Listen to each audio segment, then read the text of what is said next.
And the plan presented tonight, I think, is an informed plan based on what we've been able to see out in the field. So I've been pleased so far with the ability to see this and change as we've gotten this information. If you could, we'll go back to this and we can ask questions on this. I just wanted to run through the evaluation criteria real quickly, if we could. So, John, can we pull that up? We sent out to the pad, and it's on the website, some monitoring evaluation criteria. We had a chance to spend some time with Seattle Public Utilities, particularly about the wetlands and what the things are that we're going to be measuring here and how we're going to be measuring them. I wanted to focus first off on the wetlands area, and it was pretty clear from the SPU that we're going to have to monitor the turbidity on these wetlands. And that there are turbidity monitoring requirements that SPU is going to be requiring. We haven't gone through the permitting process. There will probably be some additional monitoring requirements from the permitting process with all the permits that we have to have on this. We'll also have to have a monthly data collection process, which is more frequent than a quarterly assessment on this. And we're also going to have a BACI study, which is a before and after construction impact study. Those will be set up at least 2 representative locations, maybe 3, on this site, depending again on what they're going to be requiring. But that turbidity measurement is going to be very important to the success or failure of the structures, particularly on this trail. In terms of erosion, so we'll do a photographic essay on this trail. We'll move down the trail and take a photographic essay, and that will be our baseline for any erosion. What's more important for erosion is the maintenance of the trail. If we have any evidence or reported evidence of erosion, we're suggesting a 72-hour, that it has to be addressed within 72 hours after it's reported. So those are 2 really key factors, I think, in the success of the trail that we're going to be looking at. There's discussion of damage to native plants, removal of invasives, and also the habitat disturbances. Again, out of this photographic essay, that will be our baseline, and we'll note any kind of disturbances that occur, and that there's going to have to be mitigation for any of those disturbances, and replacement and improvement in those areas. The social use and impacts, litter, vandalism, those 2 issues also are going to be report-based, and that they have to be addressed within 72 hours. The vandalism is going to be dependent upon how severe the vandalism is, on how long it will take to address it, but we have to start to address it within 72 hours. Same thing with the development of social trails. And it's going to be site-specific as to how we address the social trails out there, whether it be plantings or whether we use logs or whatever to block off these trails or to address them. But they're going to have to be, what's more importantly is that they're maintained and that we're addressing them immediately. We're talking about, and we think it's a good idea to monitor our volunteerism out there, both from the records that we get normally through our Green Seattle Partnership program, but also we're talking about placing a log that people can sign in on the entrance to the trail, and that we can keep the record of the patterns of use, who's using it. We can also, we're also talking about having volunteers go out and literally do surveys on the site on a regular basis to see who's using the trail. And that would be at least on a quarterly basis, we'd have a report on that. Parking impacts are important, and we need to, so the baseline will be at the time of the trail opening. We know there are impacts now with the VA hospital, but we're also going to be looking for volunteers to give us reports on parking impacts, and if there are any, what those are, and how this has affected the trail. I think what's important is that if it becomes too impactful, that's something that could really challenge us into how we address this the operation of this trail. On the maintenance, again, this is a photographic record. This is going to require significant volunteer base to maintain. Parks doesn't have the resources to go in and maintain this, so we're going to be relying on our volunteer base. So that's going to be important that the volunteers report their hours, what they're doing out there to us on a regular basis. And we're also going to have park staff observing out there as well.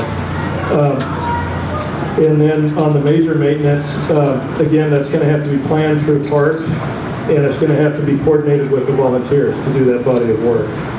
And on the environmental education side of it, we are going to be looking for some interpreting and wayfinding signage. We saw some of that in the earlier PAT meetings.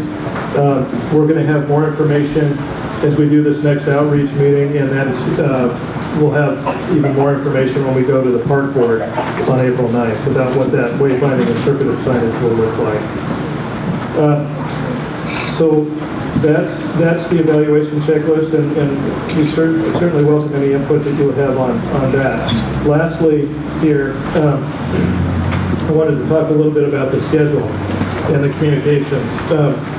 So after the meeting tonight, in early March, we'll do that internal ProView review, and then we'll start working on a cost estimate after that ProView review.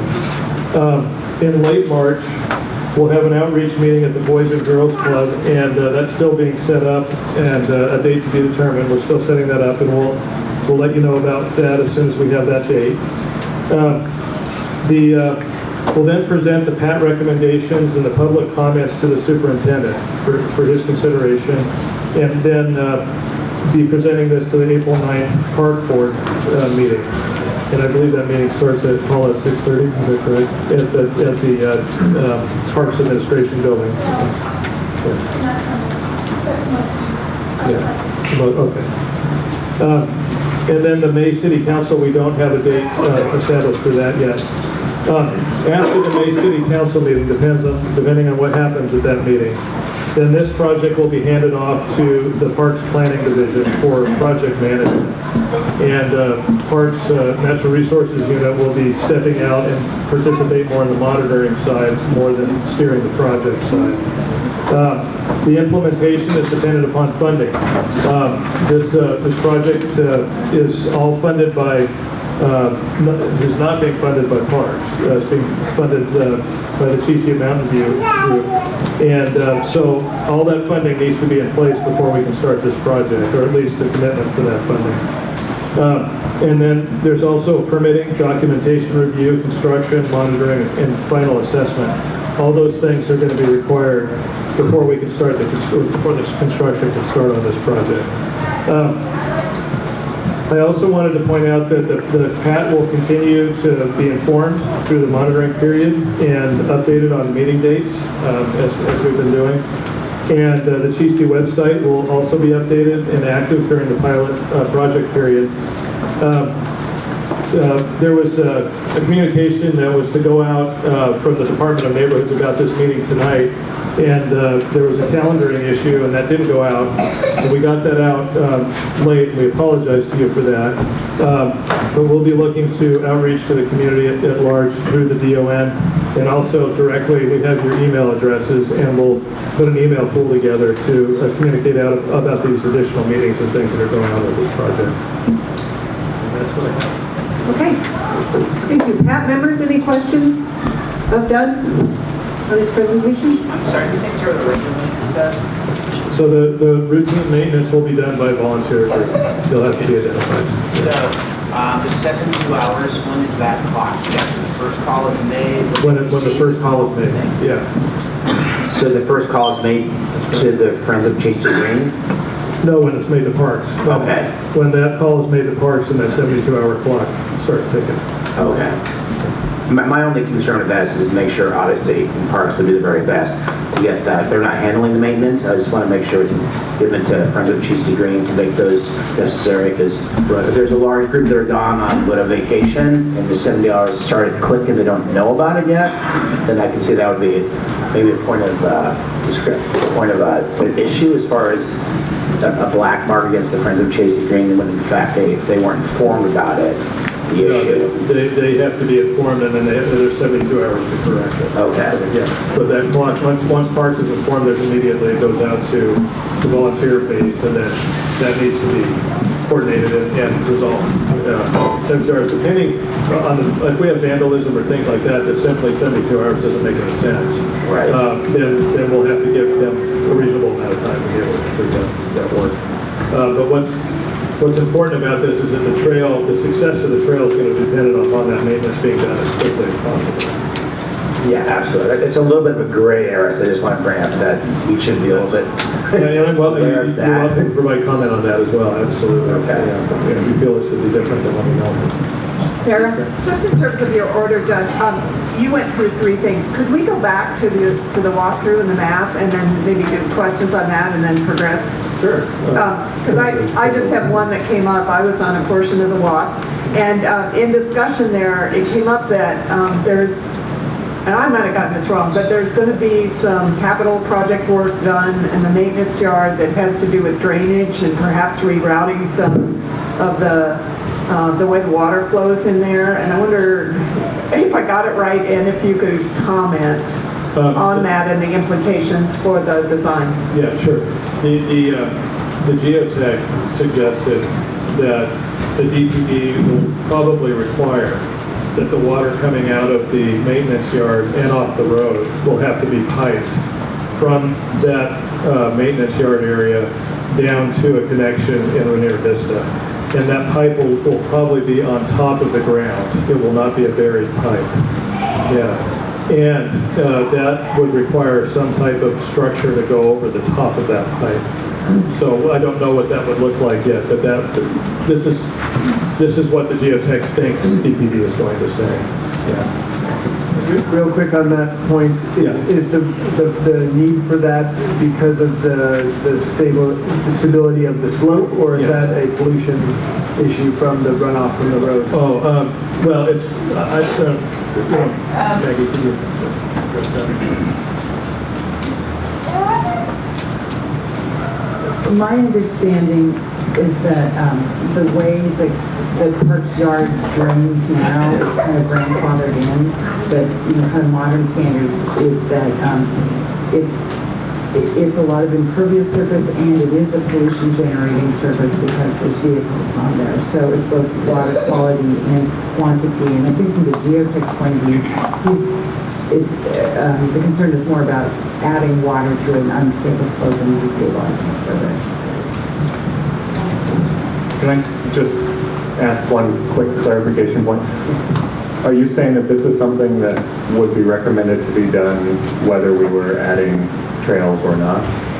My impression is that it's something that would come up when the Parks goes to DPD to review their project in the Parks Yard, and that it actually doesn't have much to do with this project. I had a question for Maggie. You use the term impervious for in the yard, and from my understanding, it's just gravel. Is that correct? Yes. And do you consider a gravel parking lot impervious? Yes. So would you consider a gravel trail impervious? Yes. So the majority of the Cheesty bike trail system will be impervious, is that correct? The majority of the pedestrian trail will be impervious because it will be a crushed rock surface. But, the difference is that at the yard, it's a big surface all draining to one place.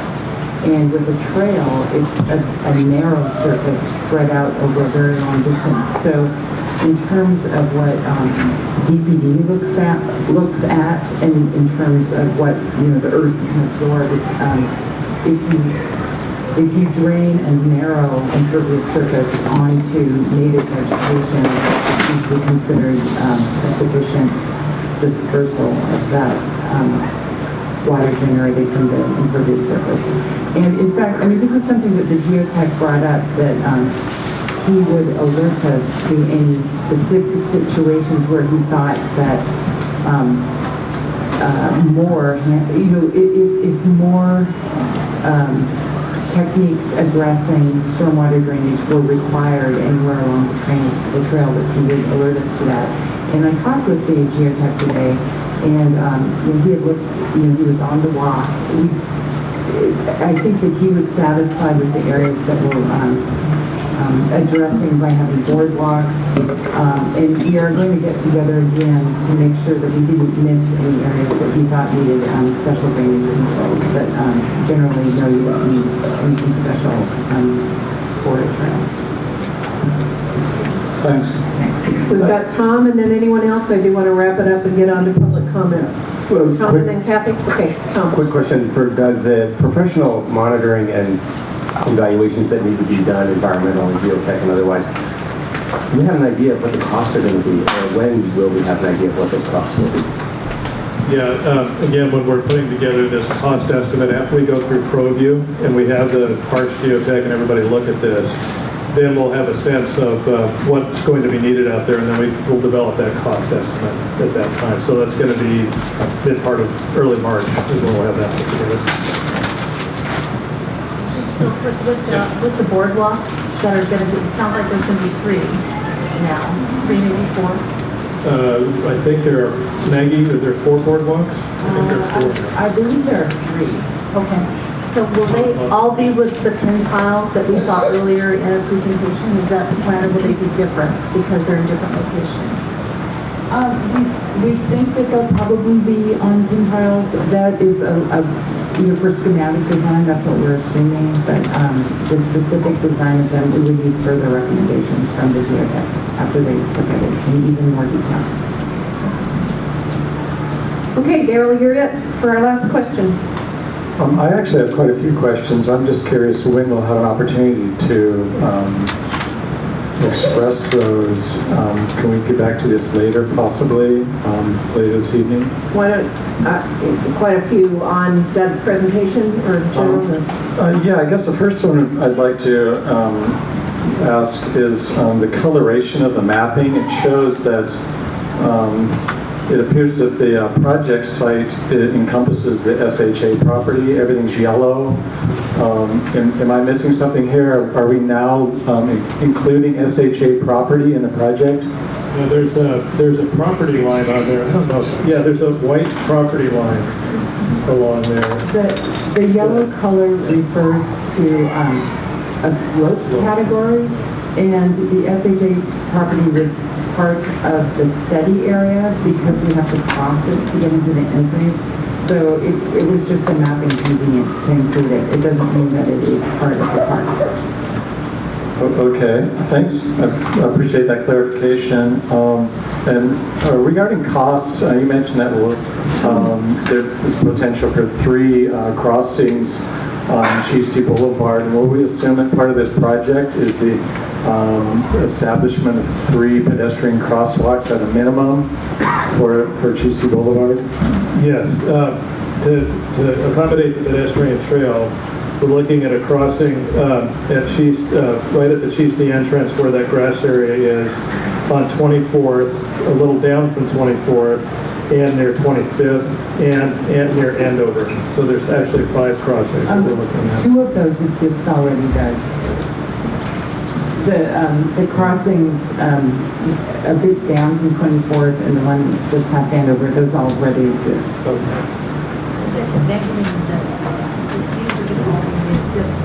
Wait a minute. The 2 that exist actually in the Right. The crossings that don't exist are the ones where the blue dots are on the map, where it shows the new entries.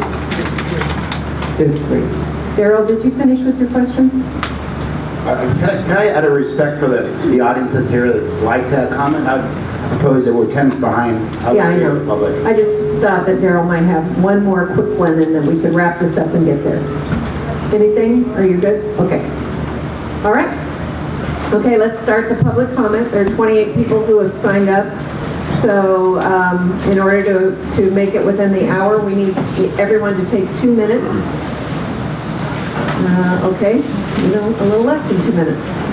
And we'll be keeping the time. John is keeping the time for us over there. When you hear John's ringer, that means time's up. So it's on pretty loud, right, John? John, kind of an alarm. Great, thank you. Roger Pence. Thank you, Madam Chair. First, an aside, I would have appreciated an opportunity to hear more questions from the PAP, since we are forbidden to ask questions and get answers in